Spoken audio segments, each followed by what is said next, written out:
केशव, आपका ध्यान लगाते समय केवल आपका ध्यान हो और संसार का कोई भी विचार बाधा न डाले, इसका कोई तो उपाय होगा।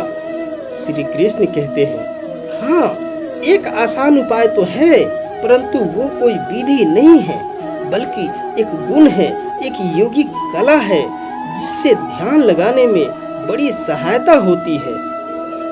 वो आसान उपाय, वो योगिक कला क्या है मधुसूदन?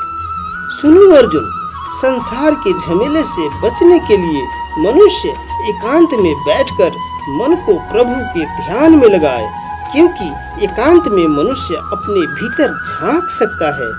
इसी आत्मा से संपर्क ही प्रभु से मिलन का पहला चरण है। इसलिए हे अर्जुन, जो मुझसे मिलन चाहता है उसे सबसे पहले अपने अंतर मन में ही झांकना चाहिए, और ये तभी संभव हो सकता है जब मनुष्य का अपना शरीर नियंत्रण में हो।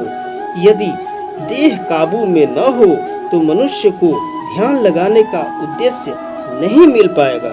हे अर्जुन, जब तक मनुष्य अपने अंदर की शुद्धि नहीं कर लेता, परमात्मा से ना तो संपर्क कर सकता है और ना ही आत्मा परमात्मा में लीन हो सकती है। और ये भी समझ लो कि जब ध्यान लगाने का पहला उद्देश्य, क्योंकि अंत शुद्धि है, इसलिए वो स्थान भी पवित्र होना चाहिए जहाँ ध्यान लगाया जाता है। परंतु वो मनुष्य मुझ में ध्यान नहीं लगा सकेगा जिसके जीवन में संतुलन न हो। ध्यान लगाने में सफलता के लिए मनुष्य को संतुलन का पालन करने वाला होना चाहिए।